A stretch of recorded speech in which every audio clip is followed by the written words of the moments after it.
Bismillahirrahmanirrahim. Assalamualaikum warahmatullahi wabarakatuh.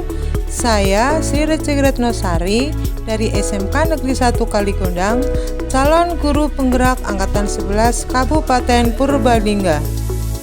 Video ini adalah praktek pelaksanaan segitiga restitusi untuk menyelesaikan permasalahan siswa di sekolah saya.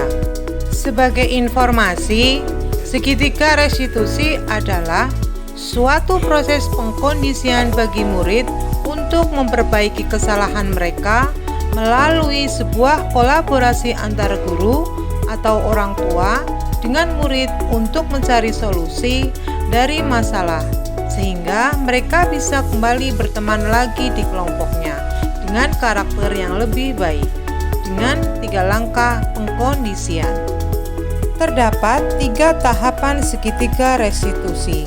Yang pertama, menstabilkan identitas. Yang kedua, validasi tindakan yang salah. Yang ketiga, menanyakan keyakinan. Tahap pertama, menstabilkan keadaan. Bertujuan untuk mengubah identitas anak dari orang yang gagal karena melakukan kesalahan menjadi orang yang sukses. Menstabilkan keadaan juga membantu anak untuk tenang dan kembali ke suasana hati di mana proses belajar dan penyelesaian masalah bisa dilakukan. Tahapan kedua, validasi tindakan yang salah. Dilakukan dengan pemahaman bahwa tindakan manusia, baik atau buruk, pasti memiliki maksud dan tujuan tertentu. Guru akan mengubah pandangannya dari pikiran stimulus respon ke cara berpikir proaktif yang mengenali tujuan dari setiap tindakan. Guru harus dapat menunjukkan bahwa guru memahami alasan dibalik tindakan murid. Tahap yang ketiga adalah menanyakan keyakinan. Yang dilakukan adalah murid diberi pertanyaan yang dihubungkan dengan nilai-nilai yang dia percaya, sehingga murid akan menjadi orang yang dia inginkan. Penting untuk menanyakan ke anak, kehidupan seperti apa nantinya yang mereka inginkan. Guru akan memberi pertanyaan, gambaran yang jelas tentang orang seperti apa yang murid inginkan. Kasus pertama, Junianto merasa jengkel sekali kalau hasil praktek benda kerjanya ternyata tertukar. Padahal benda kerja miliknya tinggal pekerjaan finishing saja, dan hari itu bisa untuk dinilaikan. Akan tetapi dia mendapatkan benda kerja pengganti yang diperkirakan masih 50% belum dikerjakan. Padahal hari itu adalah hari terakhir target pengerjaan sesuai alokasi waktu. Kemudian dia menuduh Obi yang menukarnya, karena Obi yang beberapa kali tidak mengikuti pelajaran praktek, nyatanya malah sudah selesai mau menilaikan. Sehingga dia marah-marah kepada Obi dan hampir terjadi perkelahian. Untungnya teknisi bengkel yang melihat langsung melerainya, dan saat itu guru sedang mengambil daftar nilai yang tertinggal di kantor. Duduk. Ada apa ini ada apa? Tadi apa ini mau apa ya? Mau berantem ya? Iya Pak. Di sana sama si satunya Obi di sana. Kok bisa? Ya kan itu Bu, tadi kan saya mau ke bengkel, tiba-tiba perut saya sakit, ya saya udah ke toilet lah Bu. Ya emang di toilet agak lama sih. Sabar bilangnya, yuk coba diceritakan.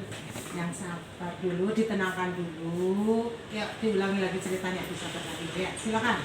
Ya, tadi kan saya lagi itu Bu mau ke bengkel, tiba-tiba perut saya sakit, ya saya udah nggak tahan, saya langsung ke toilet. Ya di toilet agak lama sih Bu. Ya terus saya langsung kembali ke bengkel, tiba-tiba benda kerja saya udah hilang Bu. Ya saya langsung emosi lah, nggak tahan, langsung marah-marah. Saya langsung cari itu benda kerja saya satu persatu dari teman. Nah, terus saya menemukan ada satu itu. Setelah saya cari tahu itu, si Yobi lagi ngerjain. Ternyata lagi finishing itu Bu, kayak benda kerja saya lagi dikikir, pakai yang kikir tajam itu Bu. Ya. Nah, terus ya saya langsung marahin Obi lah Bu. Oh begitu. Nah itu sebetulnya ya wajar kalau itu terjadi misal pada Pak Didik atau pada Pak Huda sebagai posisinya sebagai seorang laki-laki ya menghadapi masalah seperti kamu itu pasti mereka ya melakukan hal yang sama yang seperti kamu lakukan. Terus tadi yang kamu lakukan kepada Obi apa? Ya, aku langsung marah-marah Bu, aku tadi maki-maki Obi sampai mau mukul, ternyata dapat karir jadi nggak jadi Bu. Nah, kamu akan melakukan itu, akan memukul, pasti ada alasannya. Ya iya lah Bu, Coba. saya udah capek-capek ngikir, udah capek-capek ngerjain benda kerja itu, balik-balik saya benda kerjanya udah hilang, ya saya langsung marah Bu lah, langsung emosi. Ya wajar kalau kamu marah karena pekerjaan kamu itu diambil dan diakui oleh Obi. Bu Guru juga menghargai tindakan kamu. Ternyata kamu bisa mengendalikan emosi dengan tidak jadi memukul Obi.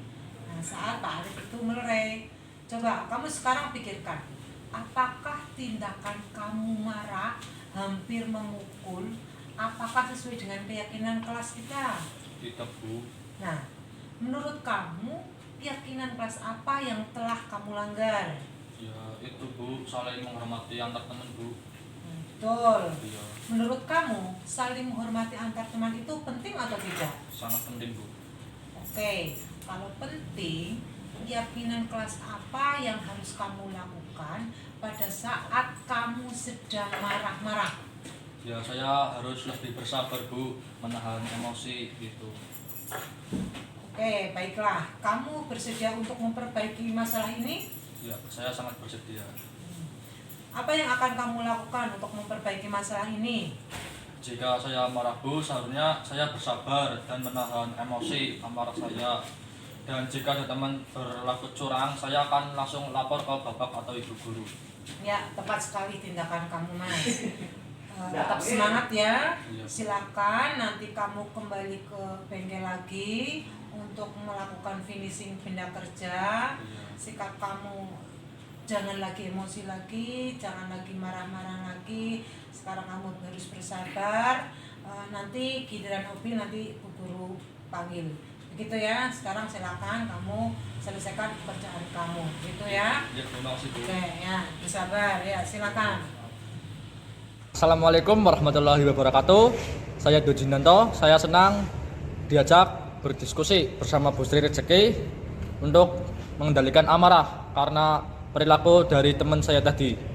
Dan saya akan lebih banyak belajar tentang bagaimana cara mengontrol emosi dan tidak mudah marah. Sekian, terima kasih. Wassalamualaikum warahmatullahi wabarakatuh. Kasus kedua.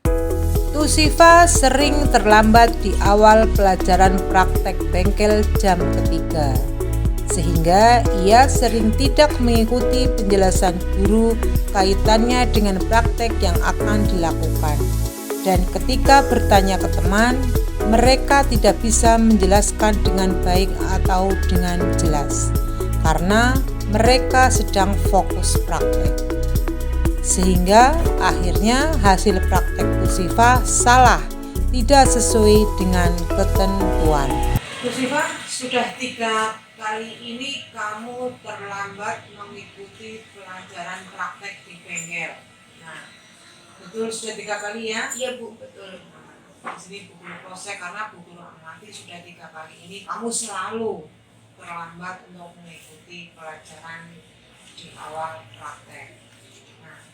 Kamu sering terlambat, berarti ini adalah sebuah kesalahan, ya kan? Iya Bu. Oke, sebuah kesalahan itu adalah manusiawi. Setiap orang pasti pernah melakukan kesalahan. Yang terpenting, kita belajar dari sebuah kesalahan tersebut dan berusaha untuk memperbaiki. Setuju tidak? Setuju Bu. Dari masalah kamu yang selalu terlambat, kita kita akan mencari solusinya bersama. Iya Bu. Setuju tidak? Setuju Bu. Oke. Masalah kamu adalah sering terlambat datang di awal mengikuti pelajaran praktek. Ada alasannya. Coba bisa disampaikan alasannya kenapa?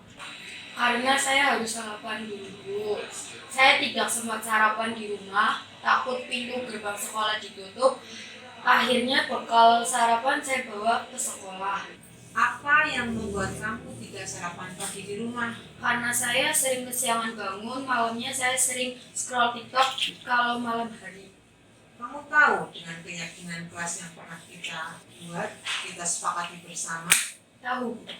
dengan keterlambatan masuk kelas atau masuk bengkel di awal pelajaran, menurut kamu terlambat itu sesuai nggak dengan keyakinan kelas kita? Tidak Bu. Menurut kamu keyakinan kelas apa yang telah kamu langgar? Disiplin Bu. Menurut kamu disiplin itu penting tidak? Penting Bu, karena bisa membuat saya tepat waktu untuk masuk mengikuti pelajaran dan saya bisa menghargai waktu. Betul, menghargai waktu itu adalah penting dan sangat bermanfaat untuk kita. Seperti kita dapat menghormati orang-orang di sekitar kita, bekerja jadi lebih cepat selesai dan tidak tertunda, serta melatih rasa peduli.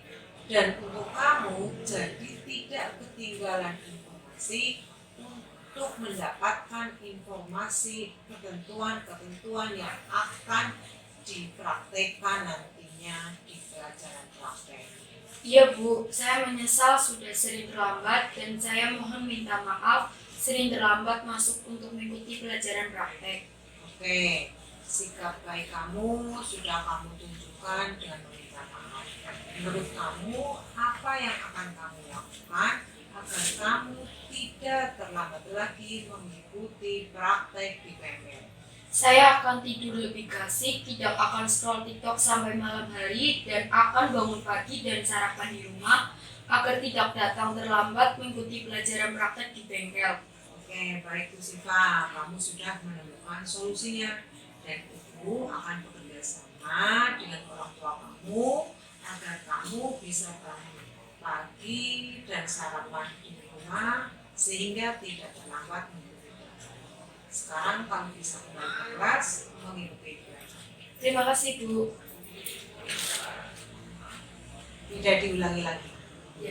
Saya Tusifa, kelas 10 TEM 1. Saya senang sekali diajak diskusi sama Bu Sri Rezeki untuk menemukan solusi dari kesalahan yang saya sering terlambat mengikuti pembelajaran di bengkel. Saya akan memperbaiki diri dengan tidur lebih awal dan berusaha disiplin waktu. Terima kasih Bu Guru. Wassalamualaikum warahmatullahi wabarakatuh. Terima kasih telah melihat video ini. Salam guru penggerak. Bergerak, bergerak, menggerakkan. Wassalamualaikum warahmatullahi wabarakatuh.